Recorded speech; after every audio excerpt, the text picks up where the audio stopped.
అలా అరుణాచలం చేరిన రమణ మహర్షి చాలా కాలం మౌనంలో ఉండిపోయారు. బాహ్య దృష్టి అసలే లేక నిరంతరం ధ్యాన స్థితిలో ఉండిపోయారు. ఆయనకు ఉన్న ధ్యాన తీవ్రత, తేజస్సు గమనించి కొంతమంది ఆయనకు ఆహారాన్నిస్తూ రక్షణగా ఉన్నారు. రమణ మహర్షిని అప్పుడు మౌనస్వామి అని పిలిచేవారు.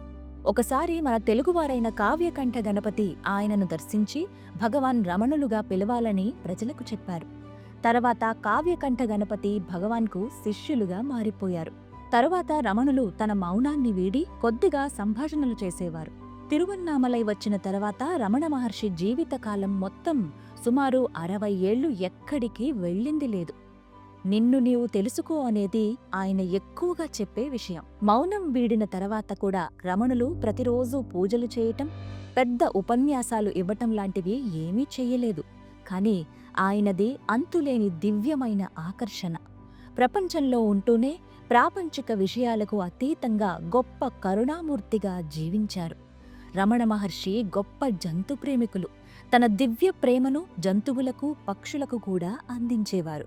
రమణులు జీవితంలో ఎప్పుడూ మహిమలు చేయటమో, అద్భుతాలు సృష్టించటమో చేయలేదు. కాని ఆయన నోటి నుండి ఏ మాట వస్తుందా అని భక్తులు ఆశగా ఎదురుచూసేవారు. రమణ మహర్షి జీవిత విశేషాలు తెలుసుకుంటే ఆయన ఒక పరిపూర్ణ అవతార పురుషుడని, మోక్ష ప్రదాత అని అర్థమవుతుంది.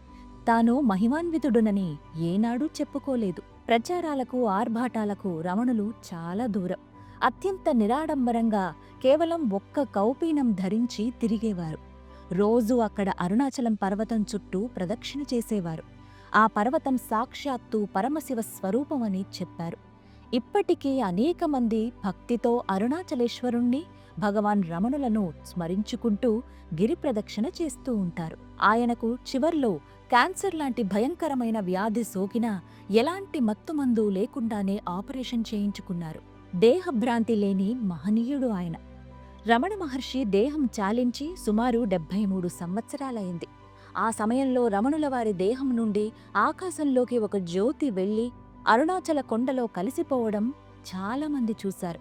రమణాశ్రమంలో అనేక మంది విదేశీయులు సైతం ధ్యానంలో ఇప్పటికీ ఆధ్యాత్మిక అనుభవాలు పొందుతున్నారు. ఆయన దేవుడిని నమ్మని వారిని సైతం భక్తులుగా మార్చారు. ఆ వివరాలు తదుపరి వీడియోలో తెలుసుకుందాం. నమస్కారం.